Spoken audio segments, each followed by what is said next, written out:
Hello friends, नमस्कार। आप सभी का स्वागत है आपके अपने channel SB tips and tricks में। फ्रेंड्स, आज हम आप सभी को साइकोलॉजी के क्लास 3 के बारे में बताएंगे। आज का टॉपिक है पर्सनालिटी, व्यक्तित्व। तो चलिए फ्रेंड्स, स्टार्ट करते हैं आज के महत्वपूर्ण सेशन को। व्यक्तित्व अंग्रेजी के पर्सनालिटी शब्द से बना है। पर्सनालिटी शब्द की उत्पत्ति यूनानी भाषा के पर्सोना शब्द से हुई है, जिसका अर्थ है मुखौटा यानी मास्क। उस समय व्यक्तित्व का तात्पर्य बाह्य गुणों से लगाया जाता था। यह धारणा व्यक्तित्व के पूर्ण अर्थ की व्याख्या नहीं करती है। व्यक्तित्व की कुछ आधुनिक परिभाषाएं दृष्ट द्रव्य हैं, जैसे गिलफोर्ड ने कहा कि व्यक्तित्व गुणों का सम्मिलित रूप है। वुडवर्थ ने कहा कि व्यक्तित्व के व्यवहार की एक समग्र विशेषता ही व्यक्तित्व है। नेक्स्ट है मॉर्टन ने कहा कि व्यक्तित्व व्यक्ति के जन्मजात तथा अर्जित स्वभाव, मूल प्रवृत्तियां, भावनाओं तथा इच्छाओं आदि का समुदाय है। नेक्स्ट है बिंग एवं हंट। व्यक्तित्व व्यवहार प्रवृत्तियों का एक समग्र रूप है जो व्यक्तित्व के सामाजिक समायोजन में अभिव्यक्त होता है। नेक्स्ट है आलपोर्ट ने कहा कि व्यक्तित्व का संबंध मनुष्य की उन शारीरिक तथा आंतरिक प्रवृत्तियों से है जिनके आधार पर व्यक्ति अपने वातावरण के साथ समायोजन स्थापित करता है।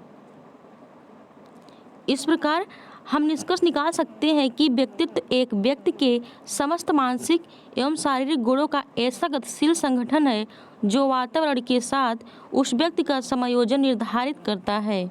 फ्रेंड्स, आप सभी लोग क्लास को लाइक एंड शेयर व सब्सक्राइब जरूर करें।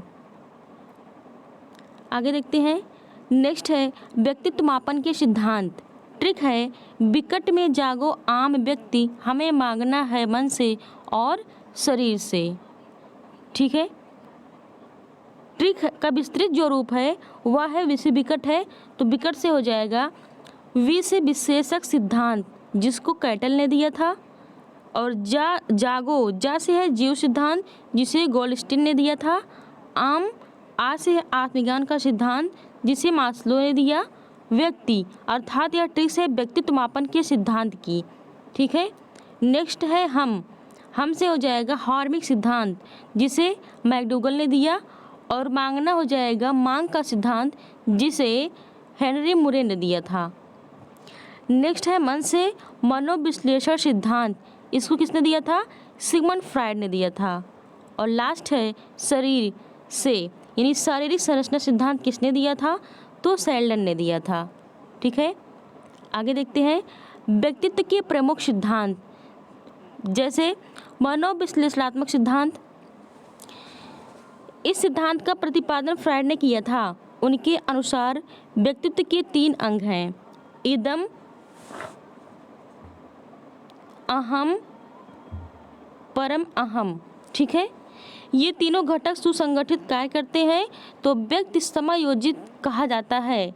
इनमें संघर्ष की स्थिति होने पर व्यक्ति असमायोजित हो जाता है। ठीक है। नेक्स्ट है इदम। इदम में क्या होता है कि इदम जो है यह जन्मजात प्रकृति है। इसमें वासनाएं और दमित इच्छाएं होती हैं। यह तत्काल सुख व संतुष्ट पाना चाहता है। यह पूर्णतः अचेतन पर कार्य करता है। यह पौष्टिकता का प्रतीक है। नेक्स्ट है अहम। अहम क्या है? यह सामाजिक मान्यताओं व परंपराओं के अनुरूप कार्य करता है, जैसे संस्कार, आदर्श, त्याग और बलिदान। ठीक है। यह देवत्व का प्रतीक है। लास्ट है परम अहम। परम अहम में क्या होगा कि यह इदम और परम अहम के बीच में मध्यस्थता करते हुए इन्हें जीवन का वास्तविकता से जोड़ता है। अहम जो है ये मानवता का प्रतीक है, जिसका संबंध वास्तविक जगत से है, जिसमें हम दृढ़ व क्रियाशील होता है। वह व्यक्ति समायोजन में सफल रहता है। इस प्रकार व्यक्तित्व इन 3 घटकों के मध्य समायोजन का परिणाम है। फ्रेंड्स, आप सभी को यदि क्लास अच्छी लग रही हो तो लाइक एंड शेयर जरूर करें। नेक्स्ट है शरीर संरचना सिद्धांत। इस सिद्धांत के प्रवर्तक शेल्डन थे। इन्होंने शारीरिक गठन व शारीरिक रचना के आधार पर व्यक्तित्व की व्याख्या करने का प्रयास किया। ये शरीर रचना व व्यक्तित्व के गुणों के बीच घनिष्ठ संबंध बताते हैं। इन्होंने शारीरिक गठन के आधार पर व्यक्तियों को 3 भागों में बांटा। कौन कौन से भाग थे?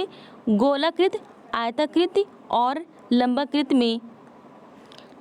नेक्स्ट है गोलाकृत वाले प्राय जैसे भोजन प्रिय, आराम पसंद, शौकीन मिजाज, परंपरावादी, सहनशील, सामाजिक तथा हंसमुख प्रकृति के होते हैं।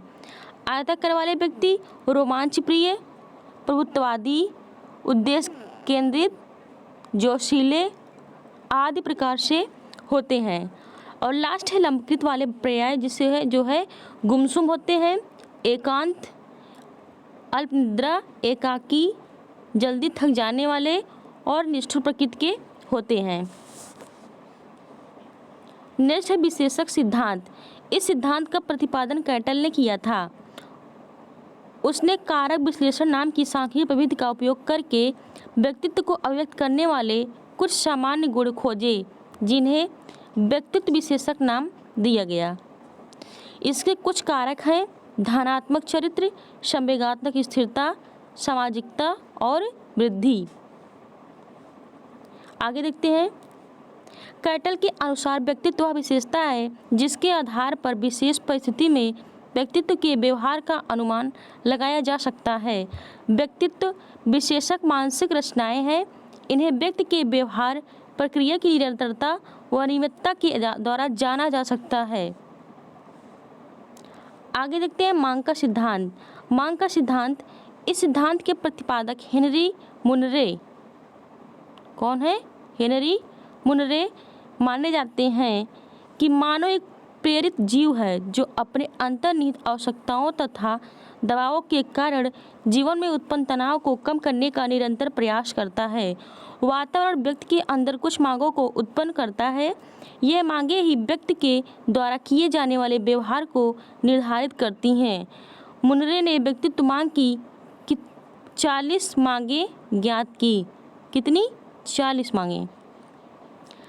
आगे देखते हैं व्यक्तित्व के प्रकार। क्रिसमस के अनुसार देखते हैं कौन कौन से हैं। तो क्रिसमस के अनुसार 3 हैं, एस्थेनिक, एथलेटिक और पिकनिक, जिसे कहते हैं शक्तिहीन, खिलाड़ी और नाटा।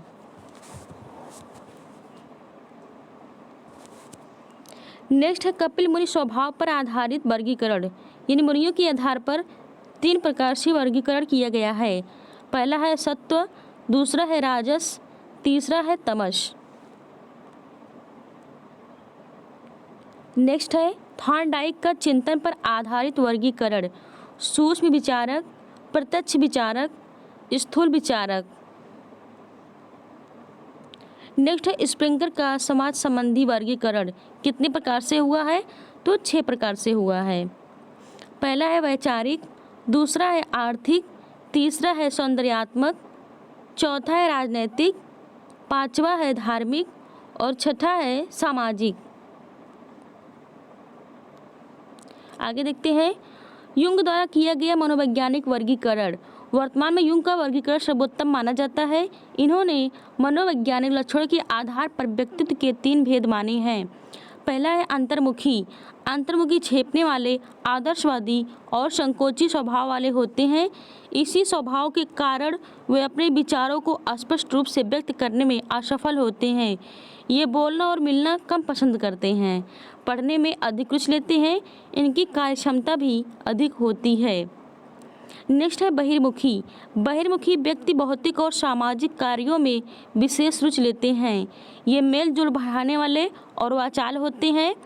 ये अपने विचारों और भावनाओं को स्पष्ट रूप से व्यक्त कर सकते हैं। इनमें आत्मविश्वास चरम सीमा पर होता है और बाह्य सामंजस्य के प्रति सचेत होते हैं। नेक्स्ट है उभयमुखी। इस प्रकार के व्यक्ति कुछ परिस्थितियों में बहिर्मुखी तथा कुछ में अंतर्मुखी होते हैं। जैसे एक व्यक्ति अच्छा बोलने वाला और लिखने वाला है किंतु एकांत में कार्य करना चाहता है। फ्रेंड्स, यदि आप सभी को क्लास अच्छी लगे तो लाइक और शेयर जरूर करिएगा। आगे देखते हैं व्यक्तित्व को प्रभावित करने वाले कारक। जैसे वंशानुक्रम का प्रभाव। इसमें क्या है कि व्यक्तित्व के विकास पर वंशानुक्रम का प्रभाव सर्वाधिक पड़ता है। स्किनर व हैरीमैन का मत है कि मनुष्य का व्यक्तित्व स्वाभाविक विकास का परिणाम नहीं है, उसे अपने माता पिता से कुछ निश्चित शारीरिक, मानसिक, संवेगात्मक और व्यावसायिक शक्तियाँ प्राप्त होती हैं। नेक्स्ट, सामाजिक वातावरण का प्रभाव। बालक जन्म के समय मानव पशु होता है, उसमें सामाजिक वातावरण के संपर्क से परिवर्तन होता है। वह भाषा, रहन सहन का ढंग, खान पान का तरीका, व्यवहार आदि व नैतिक विचार आदि समाज से प्राप्त होता है। समाज उसके व्यक्तित्व का निर्माण करता है, अतः बालकों को आदर्श नागरिक बनाने का उत्तरदायित्व समाज का होता है। नेक्स्ट है परिवार का प्रभाव। व्यक्तित्व के निर्माण का कार्य परिवार में आरंभ होता है, जो समाज द्वारा पूरा किया जाता है। परिवार में प्रेम, सुरक्षा और स्वतंत्रता के वातावरण से बालक में साहस, स्वतंत्रता और आत्मनिर्भरता आदि गुणों का विकास होता है। कठोर व्यवहार से वह कायर और सत्यभाषी बन जाता है। नेक्स्ट है सांस्कृतिक वातावरण का प्रभाव। समाज व्यक्ति का निर्माण करता है तो संस्कृति उसके स्वरूप को निश्चित करती है। मनुष्य जिस संस्कृति में जन्म लेता है उसी के अनुरूप उसका व्यक्तित्व होता है। नेक्स्ट है सांस्कृतिक वातावरण का प्रभाव।